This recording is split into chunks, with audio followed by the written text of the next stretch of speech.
Good evening and welcome to the Ogden City Council meeting of September 19th, 2017.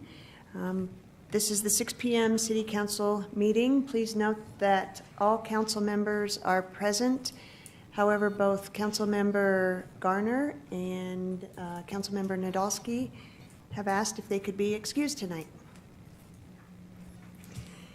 With that, I'll turn the time over to Vice Chair Heyer to say the Pledge of Allegiance. Yes, Chair White, thank you. We have asked one of our staff members, Amy Maybe, if she would lead us today. So if you could please stand and recite the Pledge of Allegiance with me. I pledge allegiance to the flag of the United States of America and to the republic for which it stands, one nation, under God, indivisible, with liberty and justice for all. Thank you. Please take a moment of silence with me.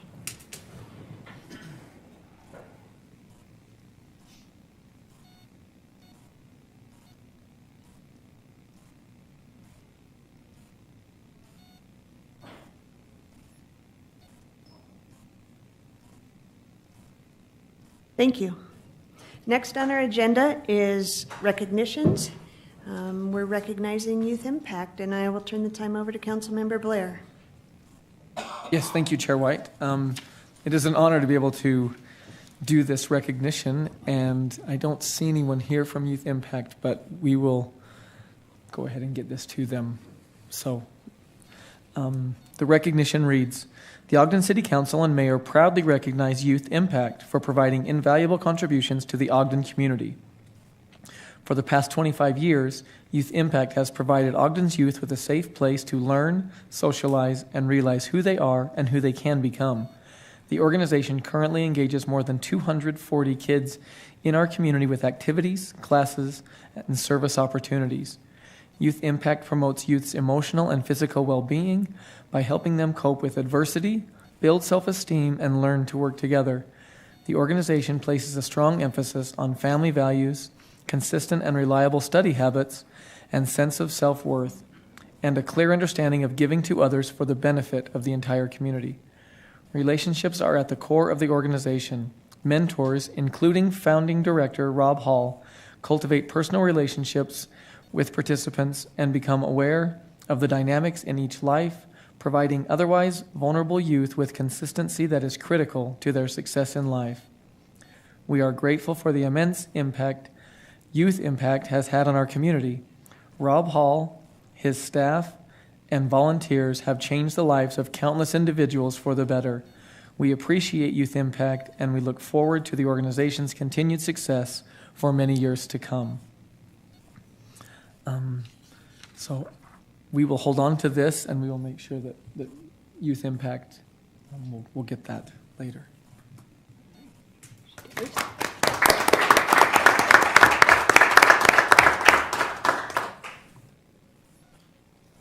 What a great organization. I'm thankful that they do all the things that they do in our city.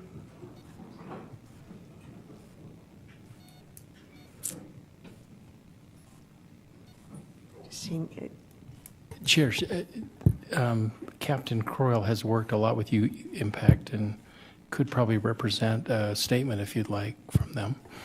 Absolutely. Great. On a personal note with them, I'm not sure that they're back. They had Jeff Kemp they took them up to Jackson Hole this weekend on a much-needed vacation before some of the circumstance arose. We have had a great partnership with the police department and Youth Impact. We see on a daily basis youth that are at risk, and this is a safe place for them to go to get mentoring. We collaborate with them, support them in their events, and work with them. Ogden community and Ogden City is better off because of this organization and how they've impacted our community. Thank you. Thank you.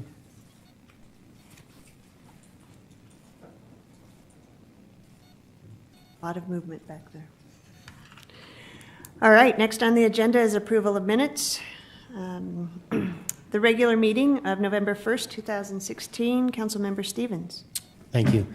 Madam Chair, they're correct, and I make a motion that we approve the minutes. I'll second. We have a motion by Councilmember Stevens, second by Vice Chair Hyer to approve the minutes. This is a voice vote. All in favor? Aye. Any opposed? Next on our agenda is two common consent items. One is for the fiscal year 2018 capital improvement plan regarding the Courtyard Inn, and then the other is the fiscal year 2018 arts grants proposal. Both of these are to set public hearings, one for October 3rd and one for October 10th. Chair White, I would make a motion that we approve the common consent agenda by setting public hearing for the first item for October 3rd and on the second for October 10th. Second. We have a motion by Vice Chair Hyer and second by Councilmember Lopez. This is a voice vote. All in favor? Aye. Any opposed on that? All right. Next on our agenda item is public comments. This is an opportunity to address the council regarding any concerns or topics.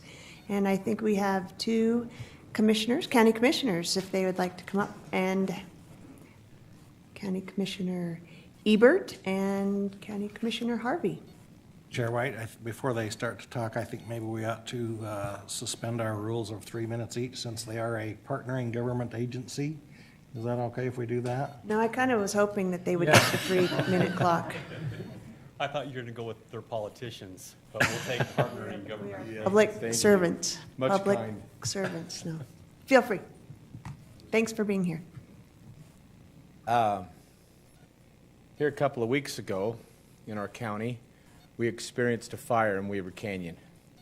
Fire started just before 7 o'clock and rapidly moved with the winds immediately north and then west. It covered a lot of property in a big hurry. But what we experienced on that day was recognition of preparation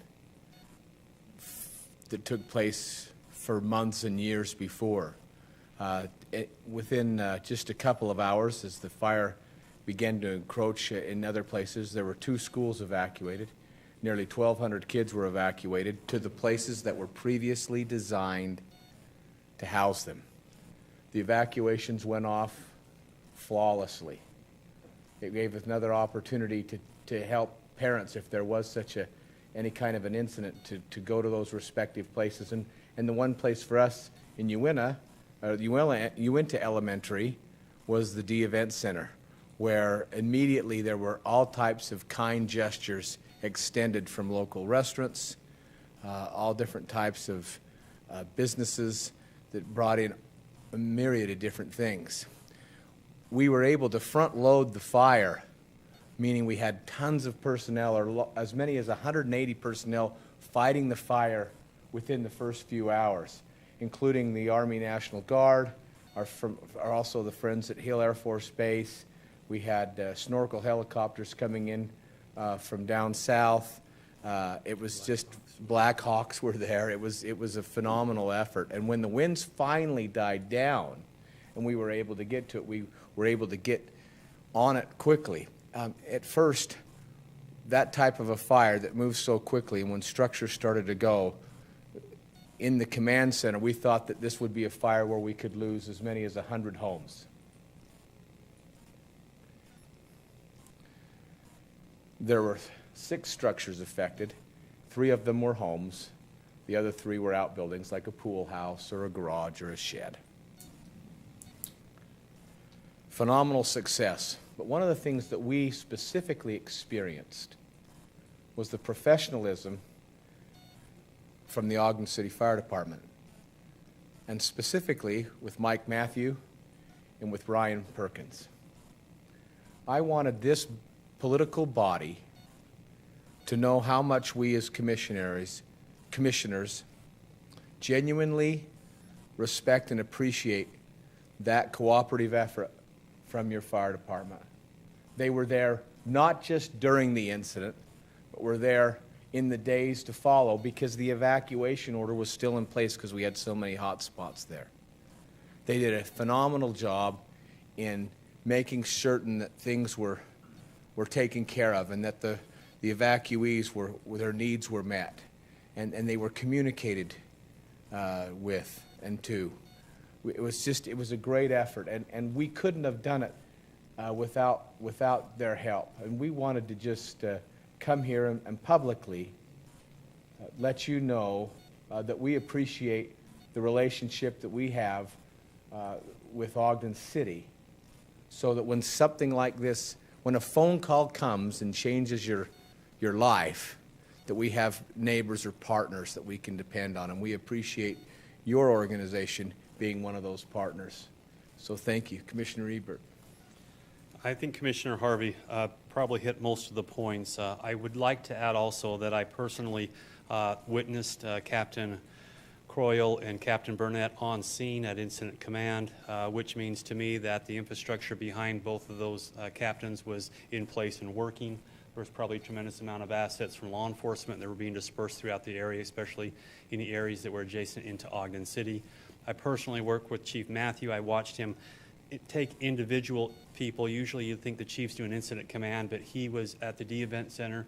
He took control of that D Event Center. He took control of a multitude and myriad of specific things dealing with evacuees.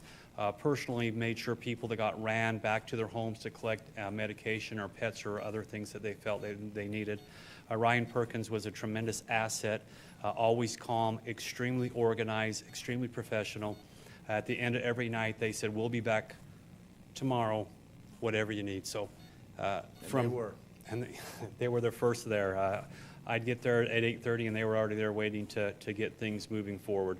Again, partnerships. Many times we have competing interests. It seems at times in the past, but I hope that there's a feeling between Ogden City and the county that those days are behind us, and we're working together. We want to be a tremendous asset to Ogden City and the mission.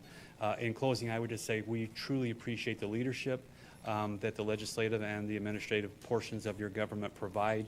Your people are a reflection of you, their level of professionalism and their commitment, and we truly appreciate that. So to us, to you, thank you. Thank you. Thank you. Chair White, may I make a quick comment? Not to take away from the importance of what you just talked about, which I agree with you completely, but I just want to take an opportunity to thank you both. I was at the event last night of Excellence in the Community, and what a tremendous turnout of people there. I mean, seriously, it was a packed house, and I know you were there, Commissioner Ebert, and incredible support and incredible program. So I just wanted to thank you for that. You bet. And again, I know that Ogden City has a tremendous outreach program in diversity. The county does also. We're continuing to partner. We had over 930 people at that event. For a venue that holds 800, don't tell Chief Matthew. But we had so much support from the community, and we will continue. We have another event coming up. I know that there's another, that Ogden City's a part of another huge event. Amazing. And so again, and we truly believe this. It was a free event to the community. I hope that we could partner with you or with whoever is involved with that at some point, because that is just, as you mentioned this, yesterday, Commissioner Ebert, you just can't put a value to the importance of those kinds of events free to the community. I think that added to the reason why there were so many people. It's you can't beat free, and so thank you. Gotcha. Thank you very much. Here, Mike, if I could jump in really quick too. Appreciate both of you being here. I think we all share the same goals. You mentioned competing interests. There are no competing interests when we're looking at taking care of their friends, neighbors, family, and everything else. So I'm confident you guys would extend the same courtesy. Hopefully nothing like that happens here, but we want to and expect our public safety to be leaders in Weber County as we go and help and assist. And for the two that are here and anybody that'll listen, we say it all the time, you guys do phenomenal jobs. We appreciate how you represent us and how you represent the rest of the community. There aren't enough thanks in the world to extend to both, law enforcement and fire for events like this. And no looting, no issues, no other things other than a focus on getting people back into their homes and trying to protect everything that they define themselves by. So appreciate the partnership, and we'll continue to do that. And again, a big tip of the cap to all of our law enforcement agencies. I'd like to make a comment just in that one of the things that I find, even at a national level, that's not going well, it seems as though, but at a local level, just all of us pushing each other to be better and be stronger. And it is always a delight that our partners are there too. And so makes us all look good. A rising tide lifts all boats. So thank you very much for continuing to push us, and hopefully we'll do the same. So thank you. Chair White, I forgot one quick last comment. Forgot also for the commissioners. As you know, also yesterday there was an announcement of a Hispanic event that is happening on September 30 at the Union Station. We're expecting a lot of people for that event as well. Last year there were over 1,000 people. The city is a sponsor, Weaver State, a whole number. The police department is going to be there. We hope you can come as well, and hopefully that can add to the work that you mentioned you're doing on diversity and help strengthen what's happening as you were mentioning earlier. We'll love to have you there. Thank you so much. Thank you. Right. Yeah, it's perfect. Any other comments? I would just like to. Any other public comments? All right, no other people. Go ahead.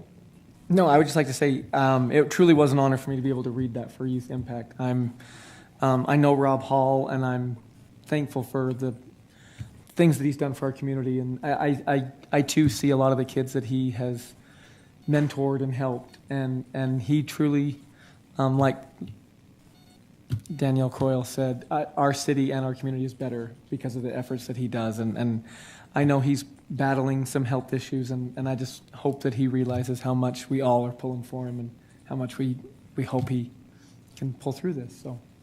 Thanks. Comments from the mayor? I will echo what Bart just said. Wow. Get that in the minutes.